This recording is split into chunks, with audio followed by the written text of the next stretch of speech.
The Arctic Liquid Freezer 2 focuses purely on offering premium cooling performance at an incredible value. The cooler itself is a 240mm radiator with two 120mm fans that can spin at a maximum of 2400 RPM. Besides the main fans, there is a small fan on the CPU block itself. At first, I thought that it was a gimmick, but the reason why Arctic has included this cooler is because it helps cool the VRMs directly. The VRM temperatures can drop by almost 5 to 7 degrees Celsius if the fan is turned on. I was concerned with noise, but thankfully, it is barely audible, especially once the case is closed. This AIO cooler performs on par with 360mm AIO coolers, and it even keeps up with the Arctic Liquid Freezer 2 360. It can keep an overclocked Ryzen 9 7950X at 5.5 GHz without any thermal throttle, and that too at about 40 decibels. It achieves this thanks to the fans only needing to spin at a maximum of 1800 RPM when a CPU, like the 7950X, needs to run at a full load.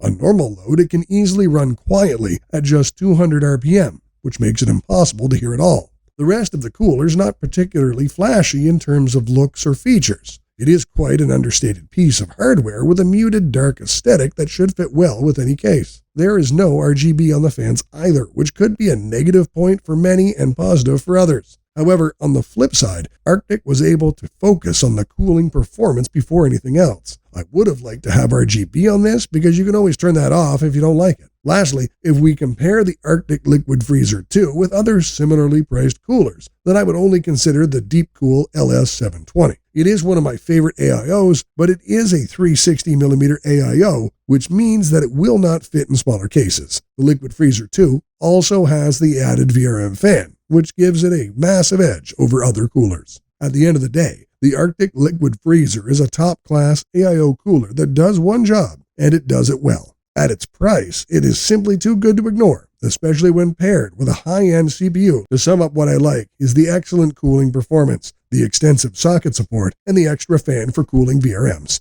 On the downside, there is no RGB pump. Our rating for design and aesthetics is 7 out of 10. Cooling performance, 9 out of 10.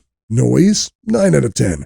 Features, 8 out of 10. Value for money, 9.5 out of 10, for an overall rating of 9 out of 10.